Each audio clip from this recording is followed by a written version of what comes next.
আরামবাগের সাধারণ মানুষ সহ সংগ্রামী যৌথ মঞ্চের যেসব সৈনিকরা আজকে এখানে উপস্থিত হয়েছেন তাদের সকলের চরণে প্রণাম নিবেদন করে কয়েকটি কথা বলতে চাই। সংগ্রামী যৌথ মঞ্চ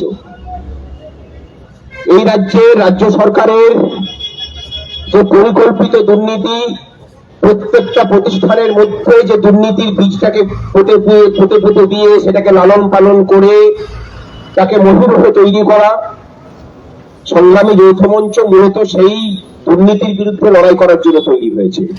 তৈরি করেছেন কে? না, এই রাজ্যের শিক্ষিত মানুষের প্রতিনিধি হিসাবে আমাদের রাজ্যের আপনাদের দেখা, আপনাদেরই মধ্যে থাকা মানুষজন যারা বিভিন্ন সরকারি ডিপার্টমেন্টে চাকরি করেন। এখন প্রশ্ন হতে পারে যে সরকারের মানুষজন সরকারের বিরুদ্ধে নামছে, সরকার কিছু করতে পারছে না। এই জায়গাটাতেই আপনাদের ভয় কাটানোর জন্যই আরামবাগে আসা, যে আমরা সরকারি ডিপার্টমেন্টে চাকরি করি, আমরা সরকারটাকে চালাই, সরকারের বিভিন্ন প্রকল্পগুলোকে আপনাদের কাছে আমরা নিয়ে যাই, পৌঁছে দিই, সেগুলোকে বাস্তবায়িত করি। রাস্তাঘাটে যেসব মানুষের ছবি দেখতে পান হাত জোর করে থাকে, তারা কিন্তু কেউ এই প্রকল্প আপনাদের বাড়িতে বাড়িতে পৌঁছে দেয় না। সেটা ভোটার কার্ড করা থেকে রেশনের কাজ করা, সমস্ত কিছুটা কিন্তু আমরা করি। এই সরকারটাকে কাঁধে করে আমরা বয়ে নিয়ে যাই। আমাদের বিরুদ্ধে সরকার কিছু করতে পারে না কেন? তার কারণ যে আমরা সমস্ত রকম দলীয় রাজনীতির ছাতার বাইরে বেরিয়ে এসে আমরা ঐক্যবদ্ধ হয়েছি। আরামবাগে গত 7 তারিখে আপনাদের এখানকার এক বাঘের ছাল পরে থাকা এক বিপ্লবী মানুষ, আদপে যিনি বাঘ নন আর কি, কে বাঘের ছাল পরে আছে সেটা আর বললাম না, তিনি হেনস্থা করেছিলেন। হেনস্থা যেদিন করেন সেদিন আর সংখ্যাতে তারা বেশি ছিলেন না, খুব বেশি হলে 15 জন ছিলেন। আর আজকে তিনি যে অফিসটাতে বসেন সেই অফিসটার সামনে গিয়ে আমরা হুঙ্কার করে বলে এসেছি যে আপনি ক্ষমা না চাইলে আপনার কপালে দুঃখ আছে। এটা কখন জানাচ্ছি? যখন তার দলের সরকার এই রাজ্যে ক্ষমতাটাকে চালাচ্ছে। আমরা তো করে বলতে পারছি, তিনি তো দুর্দণ্ড প্রতাপ নেতা। আমরা বলতে পারছি এই কারণের জন্য, কারণ আমরা আইনটা জানি। সরকারি অফিসে কার প্রবেশাধিকার আছে আর কার প্রবেশাধিকার নেই সেটা আমরা জানি। সরকারি অফিস কারো বাপের সম্পত্তি নয়। যেভাবে বিগত 13 বছর ধরে এই রাজ্যের মানুষকে জানিয়েছেন যে আপনি বার্ধক্য ভাতা পাচ্ছেন, আমি দিচ্ছি, আপনি বিধবা ভাতা পাচ্ছেন, আমি দিচ্ছি, আপনি কন্যাশ্রী পাচ্ছেন, আমি দিচ্ছি। মশাই, পশ্চিমবঙ্গটা আপনার বাপের জাগিরদারি নয়। যে পয়সাটা দিচ্ছেন সেটা সাধারণ মানুষের ট্যাক্সের টাকা। এটা আপনি তাদের অধিকারটাকেই তাদের কাছে ফিরিয়ে দিচ্ছেন, গঙ্গা জলে গঙ্গা পুজো করছেন। এখানে আপনার কৃতিত্ব কিছু বেশি নয়।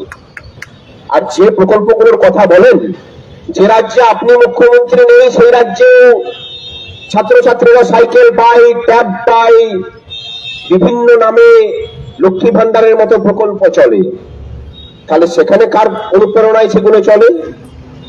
তফাৎটা হচ্ছে একটাই, যে এত কিছু চলার পরে সেখানকার ছেলে মেয়েরা আপনার আমার বাড়ির মতোই শিক্ষিত বাড়ির ছেলে মেয়েরা কাউকে 1 পয়সা ঘুষ না দিয়ে সরকারি ডিপার্টমেন্টে চাকরি পান।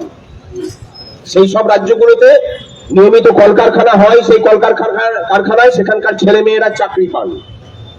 সেখানে একজন ধান পোতার শ্রমিক দিনের শেষে 800 টাকা বেতন পান।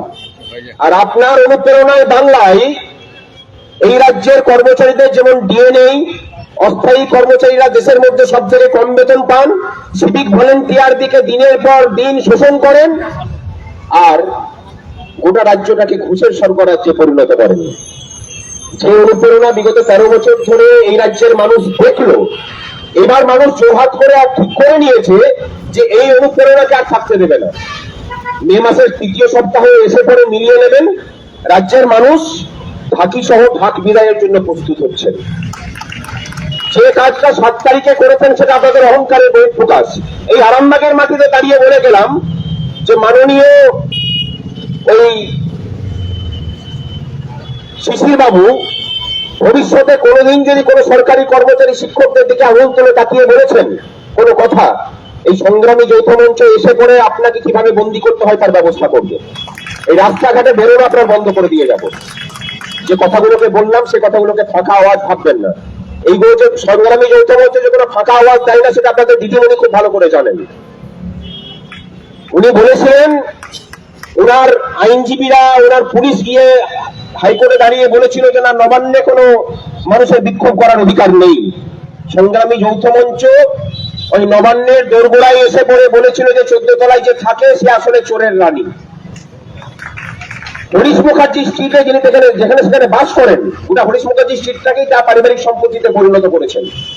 সেখানে মিছিল করে তাকে চোর স্লোগান শুনিয়ে এসেছিল। আমরাই প্রথম শুরু করেছিলাম, এখন আপনারা বলছেন সকলে যে চোর চোর বলে। শুরুটা এই সরকারি কর্মচারীরাই শুরু করেছিল। আপনারা যারা ভাবছেন যে সরকারি কর্মচারীদের লড়াইটা আসলে ডিএর লড়াই, আপনাদেরকে বলবো যে একটু থেমে যান। আমরা প্রাথমিকভাবে ডিএর কথা বলছি। কেন ডিএর কথা বলছি?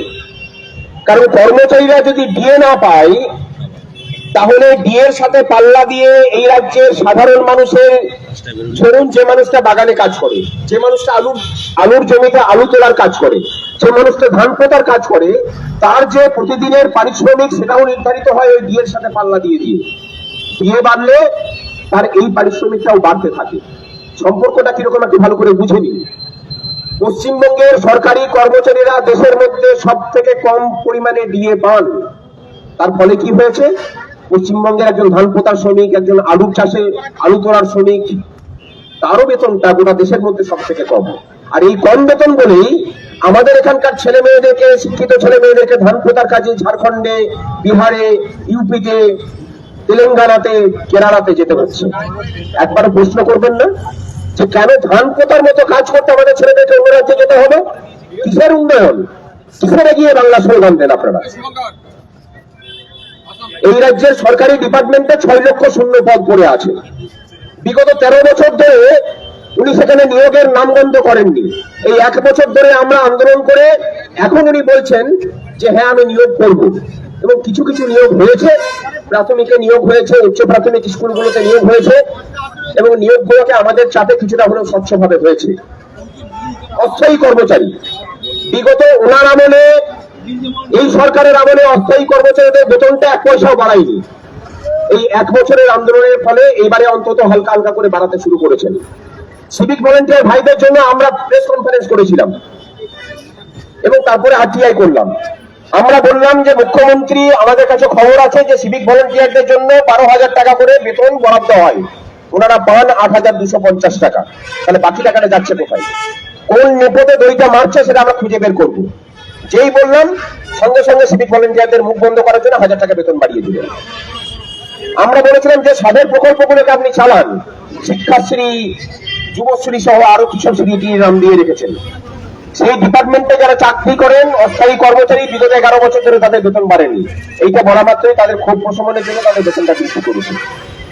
আমাদের বক্তব্য হচ্ছে যে এই রাজ্যের সাধারণ মানুষের পরিশ্রমের মূল্য, পারিশ্রমিক কারোর ইচ্ছাধীন হতে পারে না। তার একটা নির্দিষ্ট নিয়ম থাকা প্রয়োজন যে প্রত্যেকটা মানুষের বেতন, তিনি কারখানায় কাজ করুন, তিনি সরকারি ডিপার্টমেন্টে কাজ করুন, তিনি স্থায়ী চাকরি হন, তিনি অস্থায়ী চাকরিজীবী হন, প্রত্যেকের বেতন বছরে 2 বার করে বৃদ্ধি হওয়া উচিত। আমাদের লড়াইটা সেই কারণের জন্য লড়াই।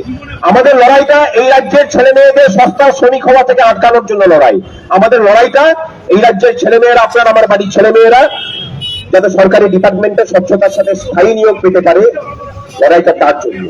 সেই লড়াইয়ের পাশে আপনি থাকবেন কিনা সেটার উপর নির্ভর করছে আপনার ভবিষ্যৎটা কি হবে। আপনি একবার তাকিয়ে দেখুন যে আপনি যাই করুন না কেন, এই রাজ্যে অন্তত আপনার ছেলে মেয়েটার কোনো ভবিষ্যৎ নেই। এটা যে নেই সেটা আমরা শুধু বলছি না, এটা আপনিও একান্তে স্বীকার করেন। আপনার ভবিষ্যৎ প্রজন্মের স্বার্থ রক্ষার্থে আপনার কি করা উচিত সেটা এবারে ঠিক করুন। আর আমরা আরেকটা জিনিস ঠিক করেছি, যে পশ্চিমবঙ্গ ভারতবর্ষের মধ্যে একটা মাত্র প্রদেশ সেখানকার মানুষ তার নিজের ভোটটুকু পর্যন্ত দিতে পারে না। এবং এই ভোট না দেওয়ার ফলে যে ট্র্যাডিশনটা তৈরি হয়েছে যে ভোটের দিনে যে কোনো করে হোক, খুন খারাপি করে, বোমাবাজি করে, লাশ ফেলে দিয়ে একটা দিন যদি ভোটটাকে করিয়ে নেওয়া যায়, 5 বছর আমি দাঁতে দাঁত কামড়ে খাবো, পায়ের উপর পা তুলে।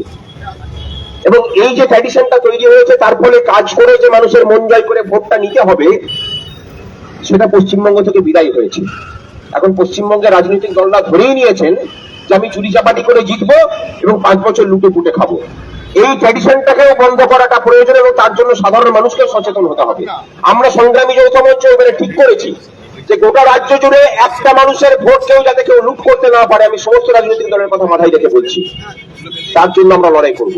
আজকেই আমরা নির্বাচন কমিশনের দপ্তরে গিয়েছিলাম, আমরা বলে এসেছি সেখানে, তারাও অ্যাপ্রিসিয়েট করেছেন এবং তারা আমাদের সাহায্য চেয়েছেন যে আপনারা যদি সাহায্য করেন তাহলে পশ্চিমবঙ্গের ভোটটাকে আমরা ঠিক